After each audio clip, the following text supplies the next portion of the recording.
Let's consider naman a simply supported beam having two loads. So, isosolve natin yan using conventional method, using yung pagkakat ng section, using moment equation tsaka shear equation, and also dito sa diagram natin.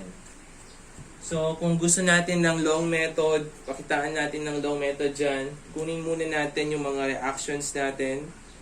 So, sabihin natin this is our reaction 1 and this is our reaction 2. So, para makuha natin yung mga reactions natin, we will take summation moment. So, let's take summation moment at reaction 2, which is equals to 0. So, sabihin natin that clockwise is positive. So, R1 times 10. Tapos, yung 30 natin na counterclockwise, that will become negative 30 multiplied by the moment arm of 8 minus the uniform load having an intensity of 10 multiplied by the moment arm multiplied by the distance 10 times yung moment arm natin na 10 over 2 or 5. So, R1 is now equal to 74 kilonewton. Tapos, summation forces na lang tayo of forces vertical, upward, positive. So, we have R1 which is equal to 74 plus R2 minus 30 minus 10 multiplied by the distance of 10 is equals to 0. So, we will have the value of R sub 2 which is equal to 56 kilonewton. So, since nakuha na natin yung mga reactions natin, so kukunin natin yung mga ordinates natin dito sa diagram natin. So, the value of R1 is equal to 74 kilonewton. The value of R2 is 56 kilonewton. So, solve muna natin using conventional way muna, no? So, solve natin yung V ordinates natin. So, yung V sa point A natin, considering left part. Since wala tayong loadings dito sa left part ng A natin, so that will become 0. Yung shear naman natin dito sa right part natin, at kunin lang natin yung nakuha natin dito sa nauna, which is 0. So, titingnan tayo dito sa point A natin, since meron tayong loading acting sa point A na pataas na 74, so that will become positive since it is upward, plus yung magnitude natin na 74. Therefore, yung value na VA right natin is equals to 74. So, kunin naman natin susunod is yung VV left natin. VV, kasi from A, susunod niyan is B, since meron tayong loadings na naka-apply dyan. So, kukunin natin yung value ng mga ordinates natin dyan. So, we have VV left. So, kunin lang natin etong sa VA right natin na 74. Since meron tayong loadings na naka-applied sa B na 30 kilonewton, so minus lang natin siya ng 30. So, VB left is equal to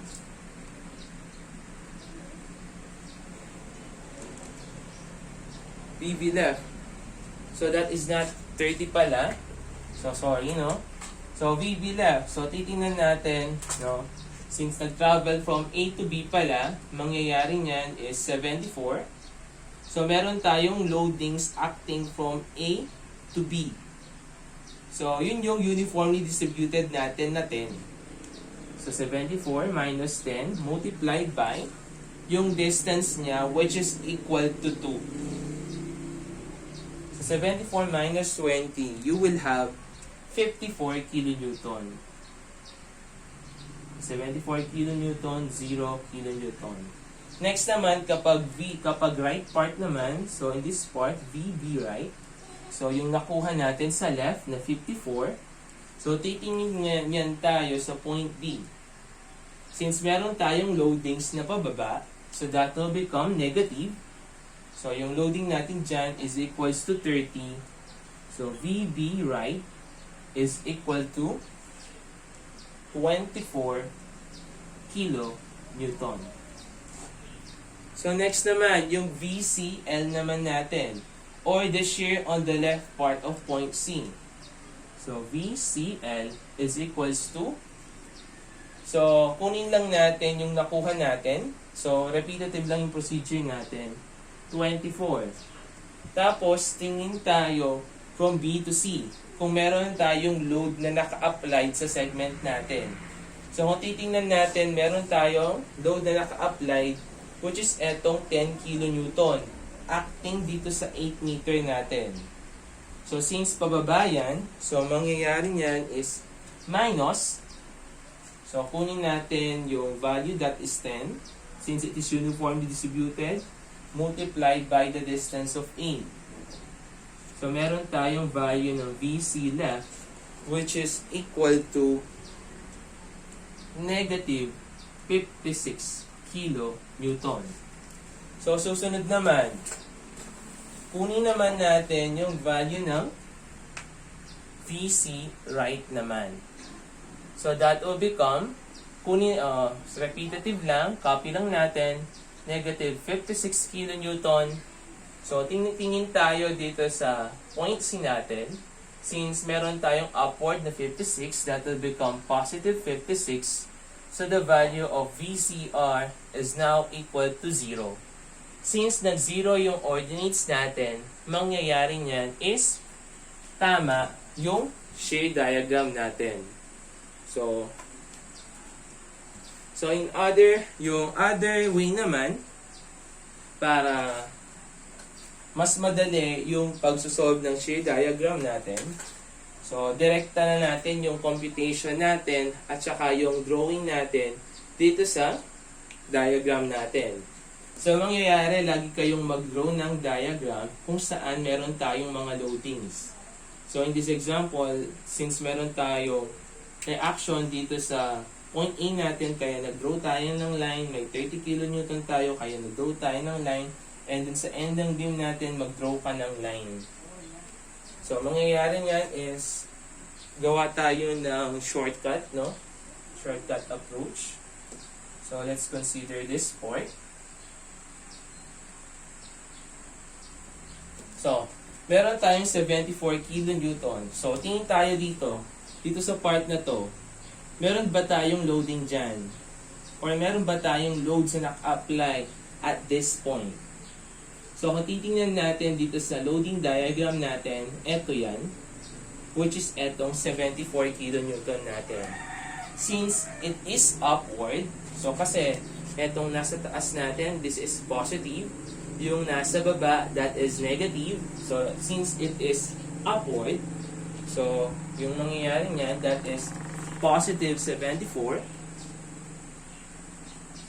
Again natin, we have here, this is 74 kilonewton.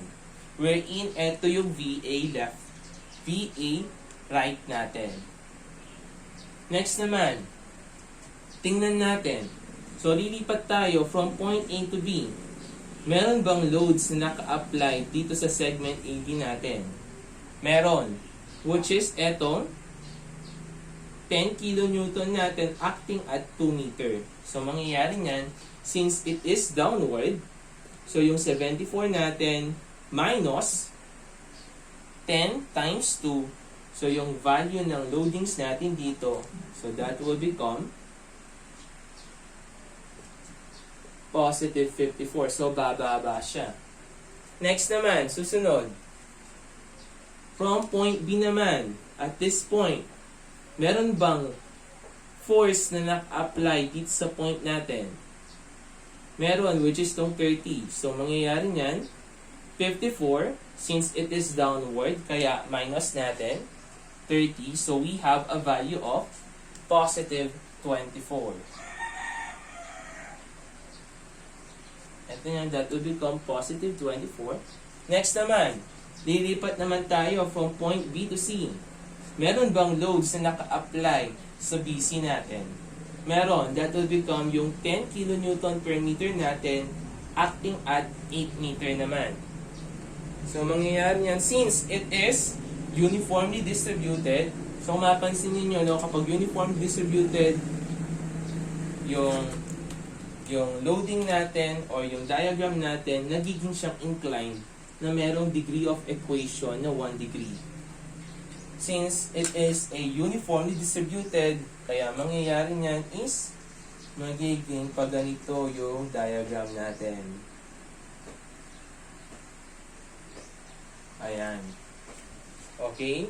So, mangyayari niyan is etong nakuha natin na 24 minus 10 times 8. So, eto yung negative 56 natin. So, from this point, titingnan tayo meron ba tayong force acting at that point? Meron. Which is equal to positive 56. Negative 56 plus 56. So, yung value natin dyan, magka-close siya, which is equal to 0. Since nag-0 yung shear diagram natin, kapag shear diagram pala, no, that is VD or V diagram or shear diagram. So, eto na ngayon yung shear diagram natin. Next naman, bago natin makuha yung shear diagram kasi natin, yung moment diagram natin, kailangan muna nating makuha yung shear diagram.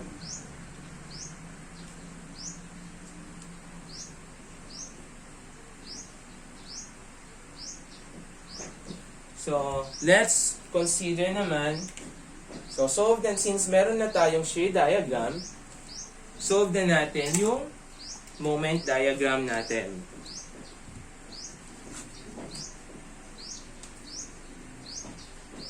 So, kunin muna natin yung mga M ordinates natin. M ordinates.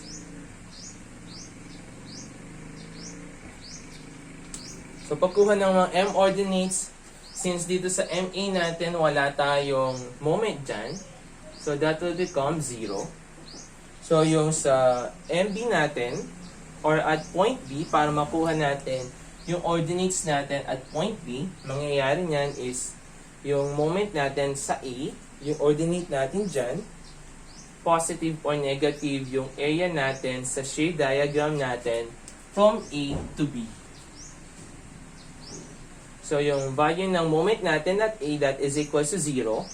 Since yung shear diagram natin from A to B is positive, so magiging positive yan.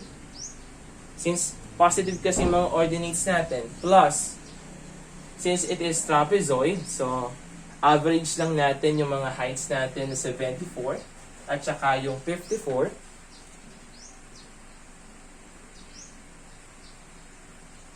Multiplied by yung distance niya, which is equal to 2.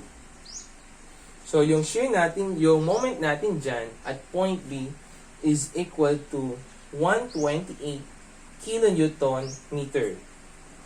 Susunod naman is kailangan nating malaman yung value ng shear natin dito. Ito yung tinatawag nating zero shear.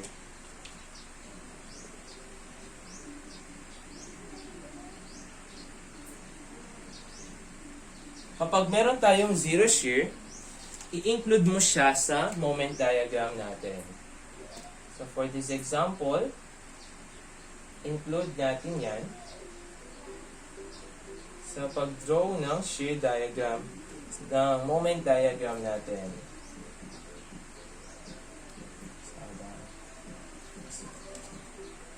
So, problema lang yan sa ano natin, sa sabihin natin that is our point at E. Let's say that is our point at E. Sabihin natin that is our point at E naman. Or kung i-consider kung i-reflect natin siya sa taas. So, let's reflect dito sabihin natin sa taas. So, let's consider na ito yung point E natin. So, kunin natin yung moment natin sa E. So, moment at E. is equals to yung moment ordinates natin sa B plus yung plus or negative yung area natin ng shear from B to E. So, para makuha natin yung area niyan, so kailangan muna nating malaman yung value ng distance natin na to. Sabihin natin, this is X. Tapos, eto naman, yung susunod naman, that is 8 minus X. So, para makuha natin yung value ng X natin, so, yung gagawin natin is similar triangles tayo. So, by similar triangles, solving for X,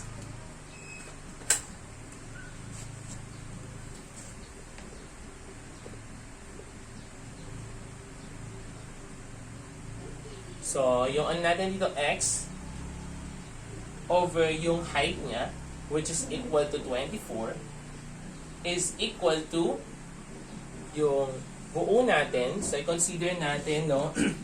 Consider natin triangle eto. So, consider natin yan. Ayan. So, mangyayari niyan, meron tayong 8 over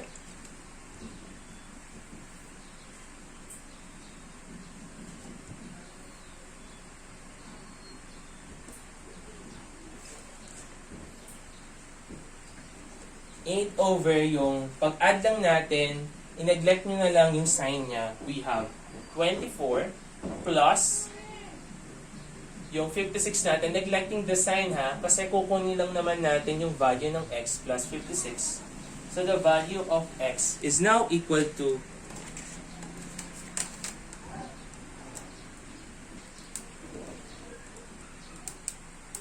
2.4. Or pwede rin naman na eto, consider natin, no, X over 24 is equals to, eto naman, 8 minus X. Since pwede naman tayo mag-similar triangles dyan, since similar naman yung angles natin dito. So, we have 56. So, parehas lang yung makukuha natin. So, the value of our X in that part is 22.4. X is equals to 2.4. So, kunin na natin yung value ng ME natin. So, yung MB natin, that is equal to 128. Since positive yung diagram natin, that is plus. So, kunin natin yung area niyan, so that will become 1/2.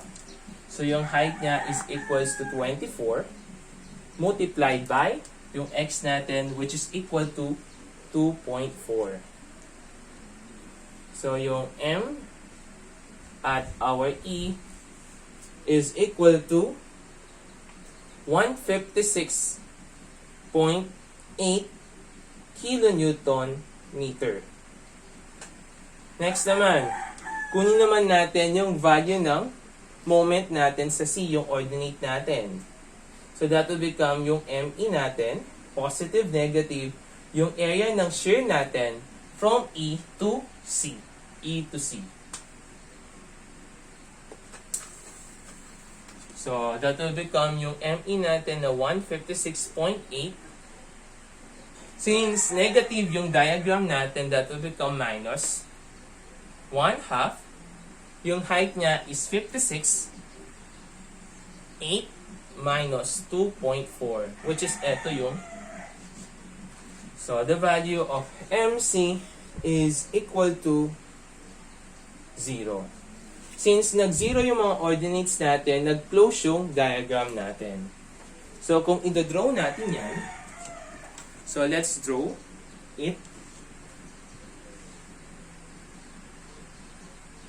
Sabihin natin, ito yung 0 natin. Since dito wala naman tayong moment, kaya 0 dyan. Wala ka naman kasi makikitang moment dyan. So, susunod nun is yung MB natin, which is equal to 128. So, since, di ba, Mangyayari niyan, yung ano natin dito, degree is 0 since it is uniformly. Tapos kapag shear naman, mag-1 degree. Sa susunod naman yan is magka-curve siya at a degree of 2 degrees. So paano natin malalaman kung concave upward ba?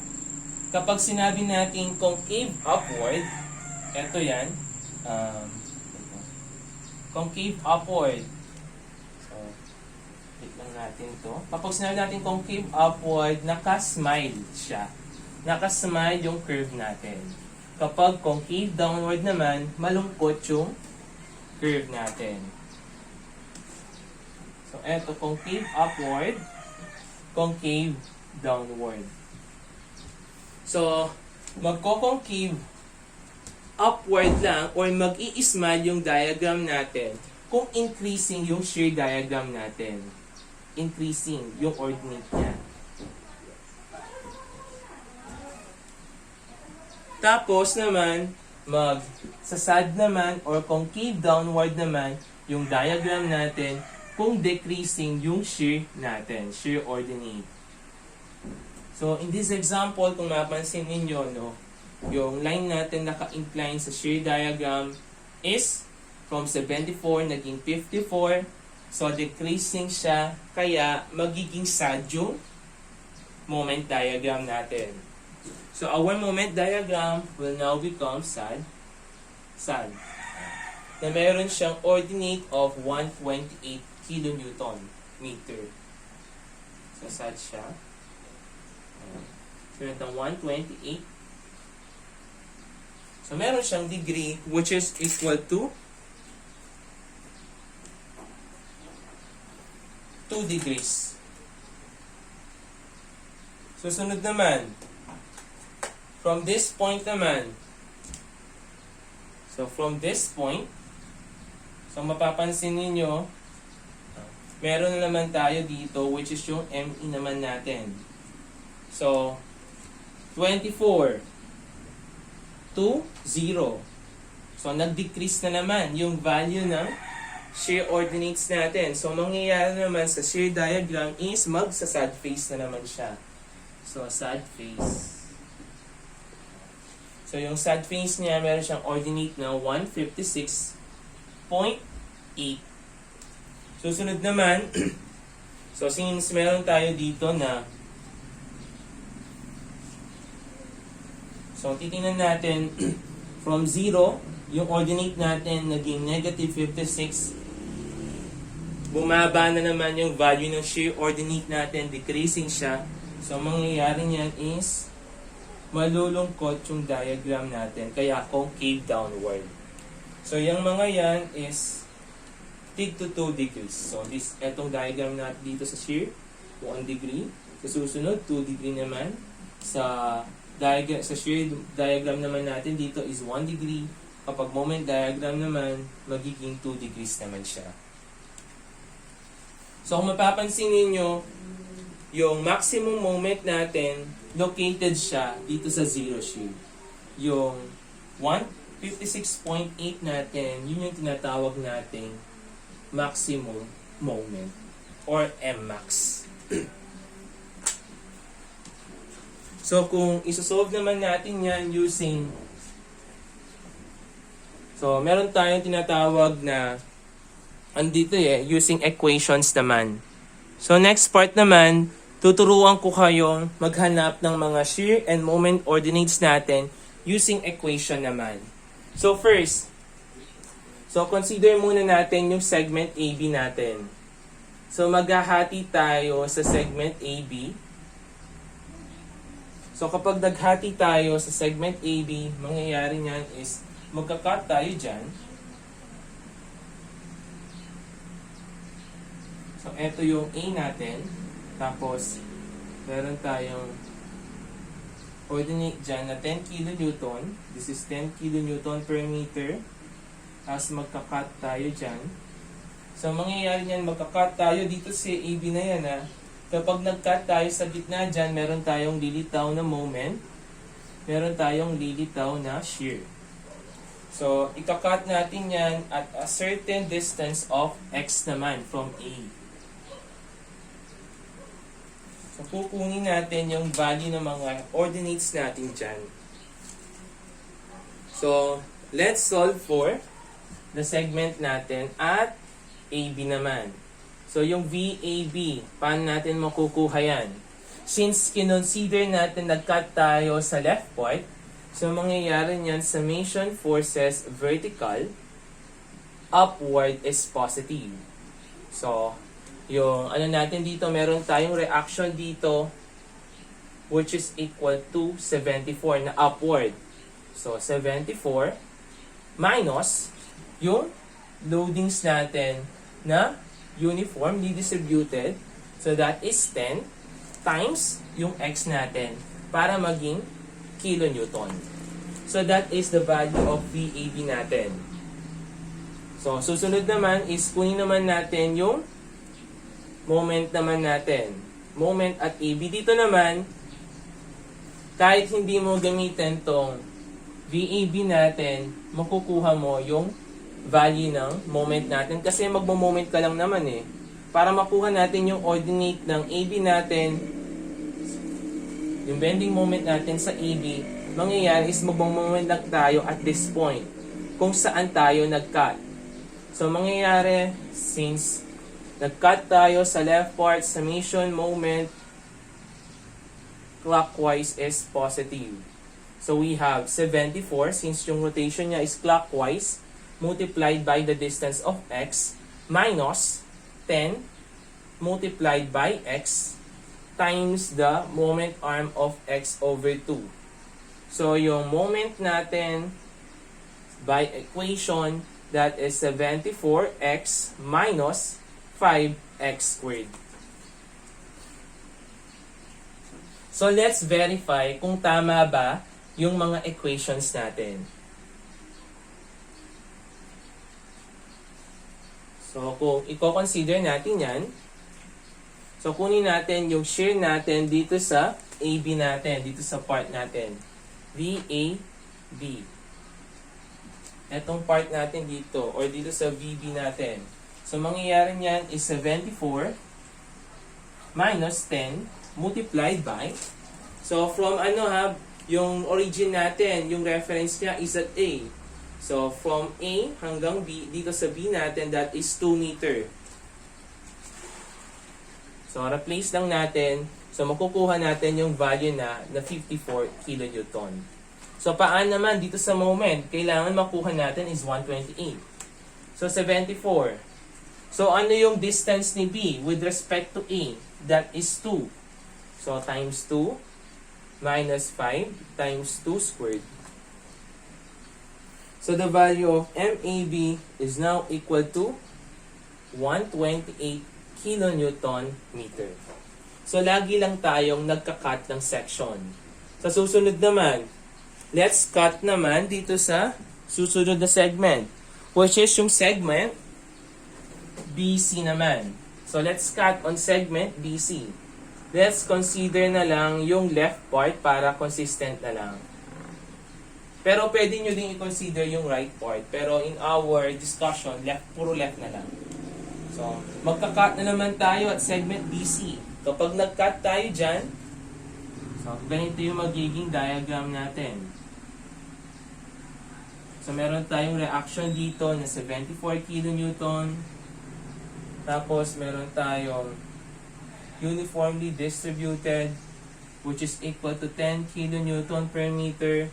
Tapos, at 2 meter, meron tayo dyan na 30 kilonewton.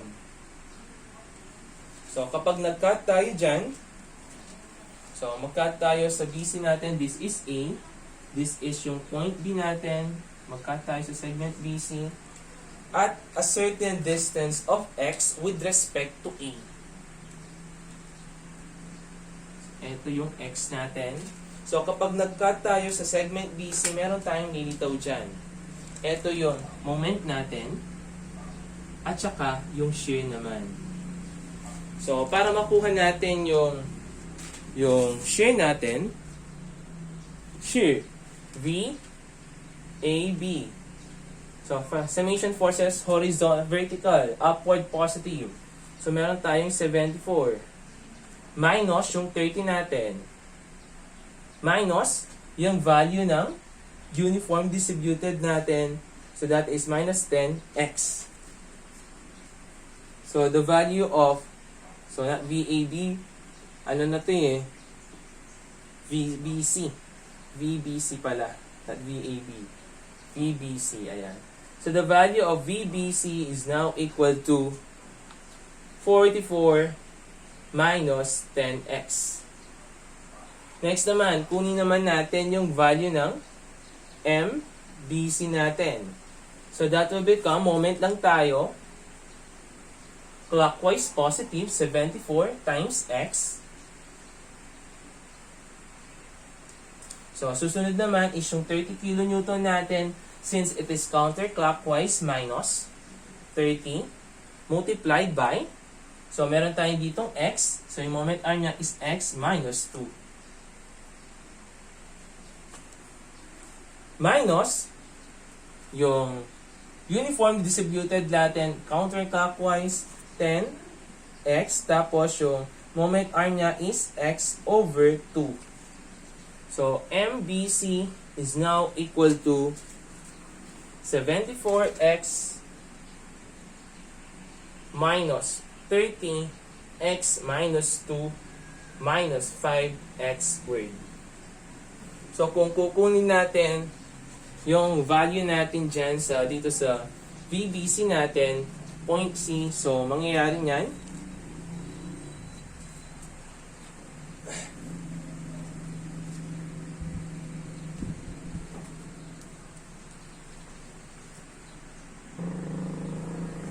so mapapansin niyo dito sa ordinate natin, dito sa E, meron tayong zero shear dyan.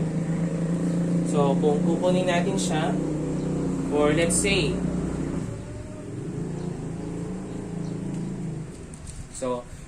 kunin natin yung shear natin at a distance dito sa ano natin, dito sa,